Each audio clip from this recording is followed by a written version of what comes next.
is Indian country today? Esquili, yes, thank you for joining us. I'm Patty Tholahungva. Here are the headlines for Thursday, July 23rd, 2020. South Dakota lawmakers are calling for a formal consultation process between tribes and the state government. Lawmakers criticized Governor Kristi Noem for the conflict over the coronavirus checkpoints set up by the tribes. Noem threatened to sue the tribes if they didn't take down the checkpoints, prompting the Cheyenne River Sioux tribe to file its own lawsuit over the matter. The tribe alleges federal authorities have tried to coerce and threaten them since Noem has asked for federal help to end the checkpoints. The State Tribal Relations Committee sent a letter to the governor requesting a conversation on how to handle tribal relations. State Representative Sean Bordeaux says they never received a response from the governor. On Tuesday, legislators said establishing a process for reaching agreements with tribes could help avoid future disputes. The Yakama Nation in Washington is urging its tribal members to complete an application for CARES Act relief funds. Members over the age of 18 can apply for the Economic Assistance Grant until August 10th. The Yakama Nation has 11,000 tribal members. So far, about 6% of its members have been infected with the virus, and 28 have died from COVID-19. 3 weeks ago, the nation placed restrictions on funeral proceedings and traditional burials. Chairman Delano Salskin says stay-at-home orders will remain in effect until they can slow the spread of the virus, and this also includes the tribe's casino and hotel. Salskin said, "Our members' health cannot be replaced with dollars. Once our health is gone, it's gone." Masks are now required on the reservation, and tribal police will enforce the policy by issuing citations that range from $50 to $500 per violation. A $2.4 million grant will create a family medicine residency program at a tribal medical center. The partnership is between the Indian Health Service, the University of New Mexico, and the Northern Navajo Medical Center in Shiprock, New Mexico. The 5-year grant will allow residents to train their first year at UNM's campus in Albuquerque and then spend their final 2 years training at the Shiprock Medical Center. In announcing the grant, UNM leaders say they recognize the growing need for physicians in rural areas, as well as the need for cultural competency training. Currently, 91 physicians at the Northern Navajo Medical Center serve approximately 50,000 people. More medical news from another university. This one is for nurses. The College of Nursing at Montana State University will now offer full-ride scholarships to American Indian and Alaska Native students. The university announced it received a $2.5 million grant to help keep students in school and increase their graduation rates. The grant comes from the Health Resources and Services Administration and the U.S. Department of Health and Human Services. It will be distributed over 5 years and fund 175 American Indian and Alaska Native nursing students. The university's goal is to award scholarships to 24 students this fall. In Canada, a Yukon First Nations leader is in the running to be the new face of Canada's $5 bill. Elijah Smith was an outspoken advocate for First Nations rights and was the founding president of the Yukon Native Brotherhood. Earlier this year, the Bank of Canada put out a call for nominations and received roughly 45,000 names. Smith has made it to the shortlist of 600 contenders, according to the CBC. No word on when the final decision will be made. And now for an update on COVID-19 cases in Indian country, let's go to Jordan Bennett-Begay. Jordan? Yate Patty, Yate Shikisto Shidinee. We have COVID-19 updates from 5 tribes across the country. And here's a look at the latest numbers from our database. There are 14,760 positive cases and 609 deaths in the Indian health system. Again, that's a total of 14,760 positive cases and 609 deaths as of July 23rd. In Oklahoma, the Cherokee Nation reported 25 new cases, giving the tribe a total of 592. The Mississippi Band of Choctaw Indians in Mississippi announced 6 new cases, and the Pasquayaki tribe in Arizona reported nearly 300 more cases and 5 additional deaths in the past week.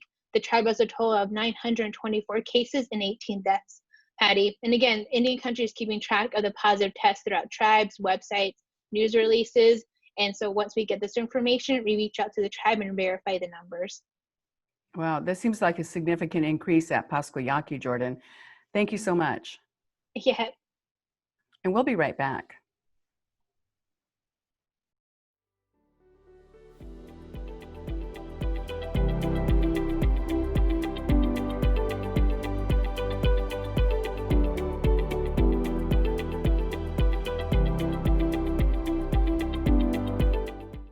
This is Indian Country Today. In March, a small community on the Navajo Nation recorded the tribe's first positive cases of the coronavirus. Chilchimbato, in the far northern part of the state, just west of the Four Corners region, became a hot spot as the pandemic spread across the country. First 2 cases were reported, and within a week, the number had grown to more than a dozen. The closest hospital was nearly 100 miles away. Within weeks, volunteers with Team Rubicon were on the ground in Kayenta, helping with the influx of patients. Jeff Byard is the Vice President of the Government Relations and Emergency Management for Team Rubicon, and he joins us today. Welcome, Jeff. Thank you, Patty. Thank you for having us today. Team Rubicon worked with local groups as they helped the community face the pandemic. Kayenta Blacksheep is a survivor of COVID and is helping Team Rubicon educate the Navajo people about COVID-19. Welcome, Kayenta. Thank you, and Yate. Well, Jeff, let's start with you. How did Team Rubicon even hear about the need on the Navajo Nation in this remote area in the northern part of the state? So, Patty, that's a great question.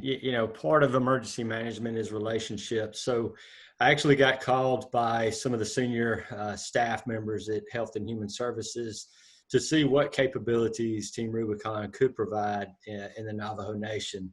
Through a series of other calls, I ended up speaking with Admiral Tote of Indian Health Services, and then all the way down to the local emergency management system there on the reservation, working with the state of Arizona's emergency management. So, and that sounds like a lot. We did all that in a matter of hours, late a couple of nights. So after I spoke with some of the officials there at the reservation, we were able to get some of our staff in to start doing assessments. And we cannot thank the nation enough for allowing us to come in and provide assistance. So that's how it happened. That's how we heard about it, and that's how we got on the ground.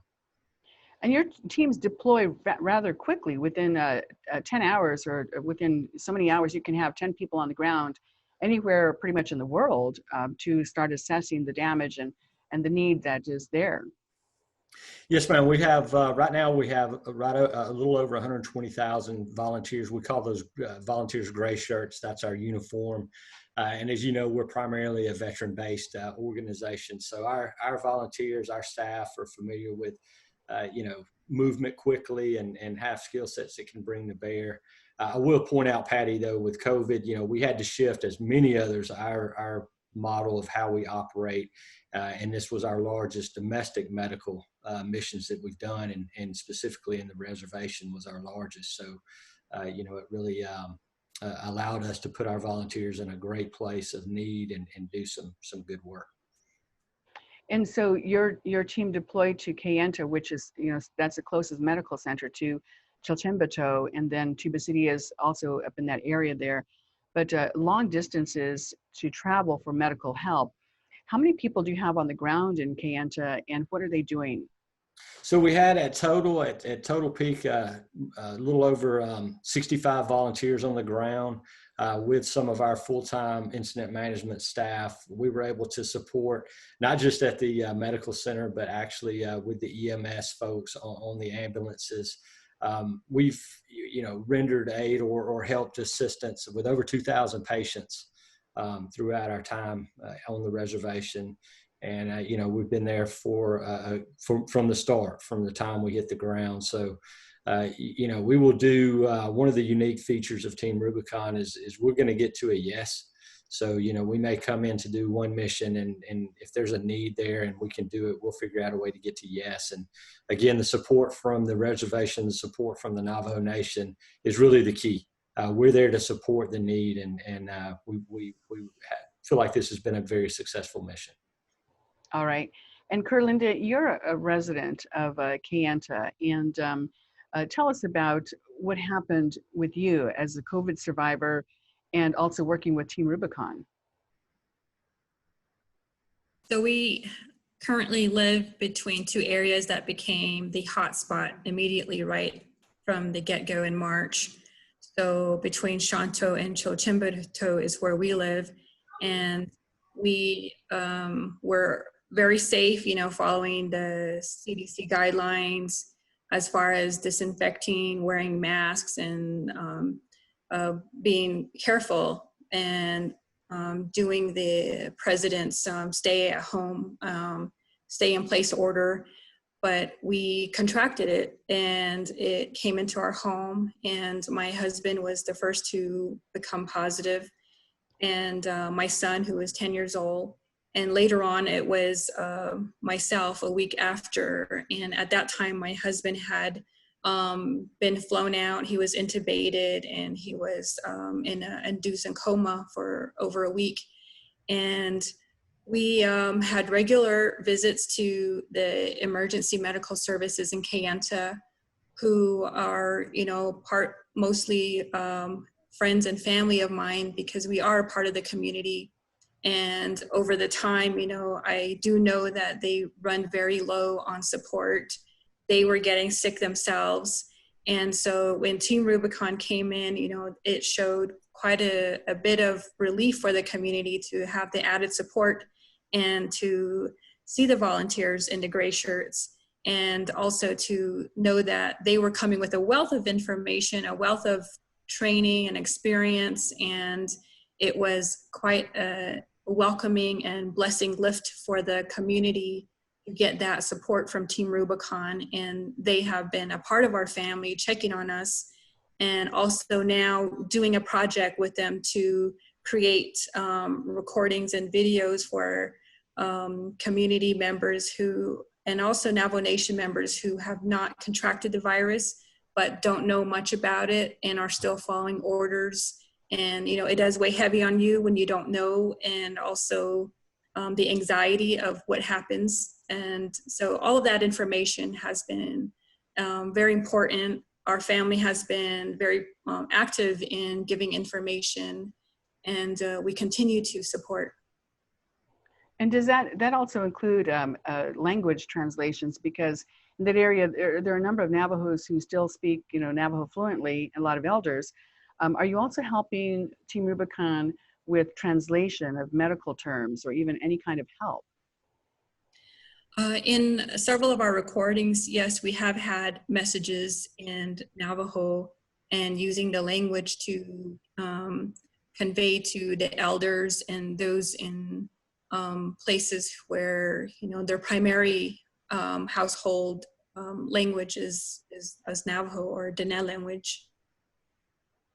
And so now today you're continuing to work, and I'm happy to hear that you've survived. Your husband and your son here. And that just shows how contagious this virus is, that people get it within the family.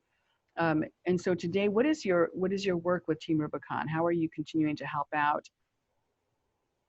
Our last work was a closure video just to show the land in the Navajo Nation, and to see that the land itself is a place to heal, and its connections to people as far as medicinal use of what grows naturally here, and also natural remedies and cultural practices. So we have had conversations about this, and many younger generation who are disconnected from that are coming back to learn about this. And through some of the videos and interpretation of what is a part of the Dene culture and healing within itself, as far as family units, and also reaching out for support. All of that is all it's combined, it's all put together in these videos. And so our last video was about 2 weeks ago, and it is quite a plan to work on, because they do travel out from California, and we meet as soon as they enter the nation, and they're on their way out as soon as they come in. So we have to be very strategic and work on plans and meeting. So it is fast paced, very fast paced. I can imagine that. And what kind of feedback have you heard from Team Rubicon, the gray shirts, the volunteers, about coming out to the reservation and seeing, this wide open space and the people there, and probably getting to know a little bit about the culture? What's been their feedback? I believe many of them are feeling, that the overwhelming need for support with communities, especially when it hits hard with families. And in my case, we didn't know what our family was gonna be facing within the days as we were becoming positive, because both my husband and I ended up in the hospital. My children were at home and they became the head of the household overnight. And many families are dealing with that. And as Team Rubicon comes in, they can help you with the medical stuff. They can help you with all of the, hands-on things. But when they see entire families coming in and dealing with it that way, they can't help but think about what's happening with the children at home or how the family dynamic is changing. And I think their outreach of compassion for that is something that they always, mention is, it really is an important part that I think it's still not being looked at or touched on. And so our family, fortunately, yes, we're all back together. We're all mending. Mm-hmm. Yeah, well, Kerlinda, thank you so much. Jeff, how long are you committed to staying in Kayenta? We're committed for the long haul. The good thing is that that the mission is winding down, and that's a positive sign. That means that the reservation systems can handle where they are. I can tell you this though, Patty. From the volunteers' perspective, it's been a tremendous mission, and just to highlight the quality of our volunteers. Normally we would go into a hurricane and volunteers would leave their homes, go in, do some work, and get back home. But COVID's impacted everybody. So you're looking at volunteers, medical professionals that have volunteered their time to leave their families, their COVID situations, and come in and help others. And I think that that's just a testament to the quality of volunteers that we have. I will say, from a long-term perspective, we're very excited, and I hope to have it announced this week. We're actually going to announce a job for a tribal liaison associate to work with me here in the DC office, because we feel like that we can expand not just in the Navajo Nation, but in all of our tribal nations. Well, Jeff, thank you so much for joining us. Jeff Kurland with Team Rubicon, and thank you for joining us. Thank you. And Kerlinda Blacksheep with the community there in Kayenta. Thank you, Kerlinda. And we'll be right back.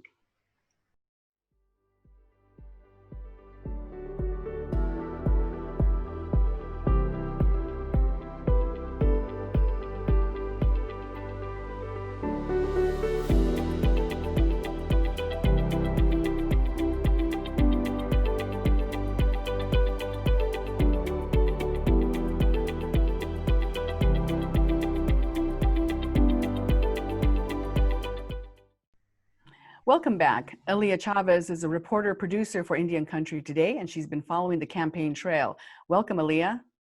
Hey, Patty. Thanks for having me. Well, Wyoming's primary just is coming up next. Tell us about the Native candidates in that election. Definitely. This week, I had the opportunity to learn more about the Native candidates running for Wyoming, which, as you know, is a state that we don't see too many Native candidates coming out of. There are 4 Native candidates running for office in Wyoming, which, fun fact, was the first state that allowed women to vote. And get this, all 4 Native candidates in Wyoming are women. Most notably, we have Lynette Graybull, who is Vice President of the Global Indigenous Council. She is running for a U.S. House seat as a Democrat. Currently, Grable is going up against two other Democrats who are seeking the party's nomination. So she'll have to first make it past that primary round before we can, say if she'll make it to the general election in November. But this is a race that I'm going to be diligently watching on August 18th, because if she makes it all the way to Congress, Grable will be the first Native person to represent Wyoming in Congress ever. The other three candidates who are running for office in Wyoming are for the state legislature. We have Affie Alice, who's a Republican running for re-election in her state Senate seat. And in the Wyoming State House, we have Andy Clifford, a Democrat, who is also seeking a re-election bid. In that same district, however, we have a newcomer named Valeria Whiteman, a Republican who is looking to fill the shoes of Clifford. So we have a Native candidate who could potentially unseat an incumbent Native state representative, which is something that doesn't happen too often. The other part of that state House race that's exciting is that in 2018, the race was decided by just 58 votes. And in the election cycle before that, it was decided by just 67 votes. So the 33rd district in Wyoming has a history of really close races. So that's going to be a district that we're watching very closely on August 18th. Wow, it's pretty exciting to hear about the Native candidates there in Wyoming, and especially the two who are going head to head. How are they handling the election? Is it a mail-in, or are they actually going in person to vote?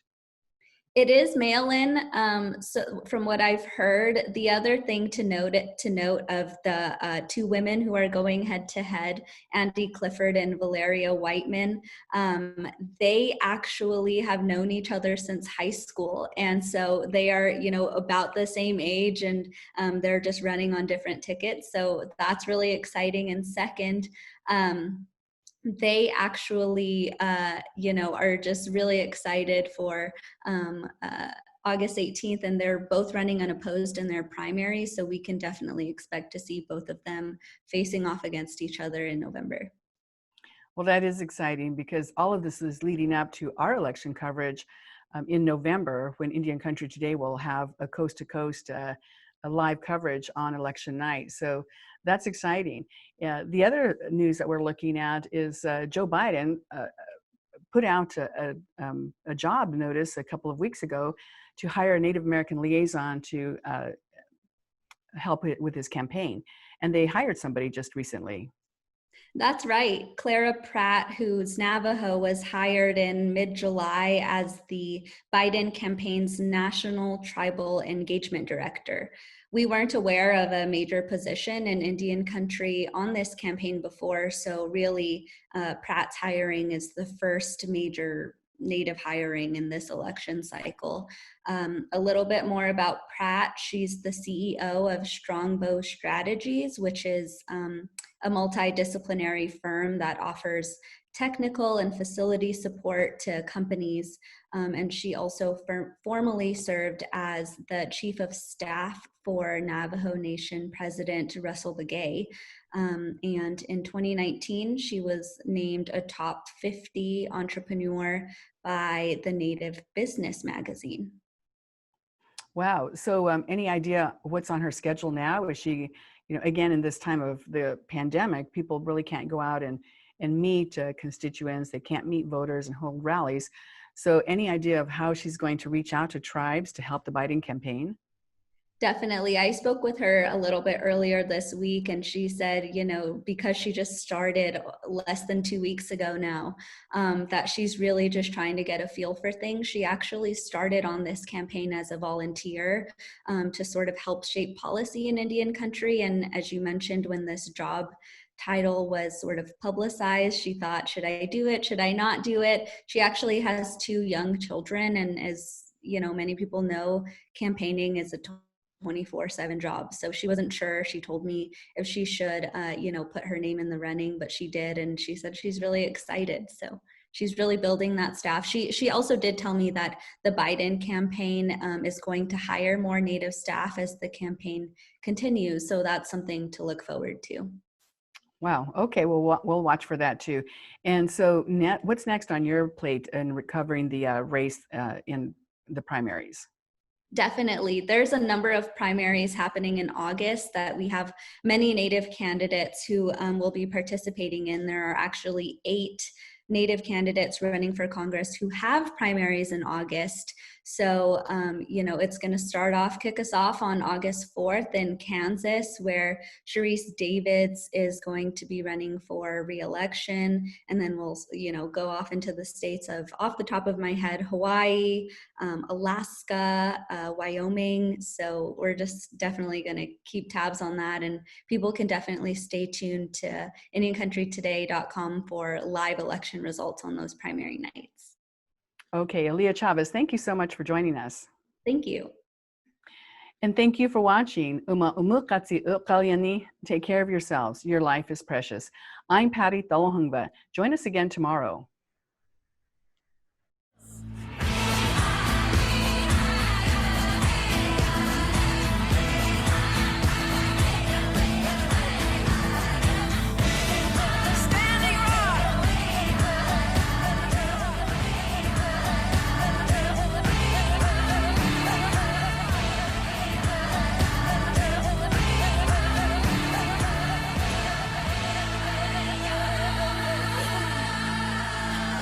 This is Indian Country Today.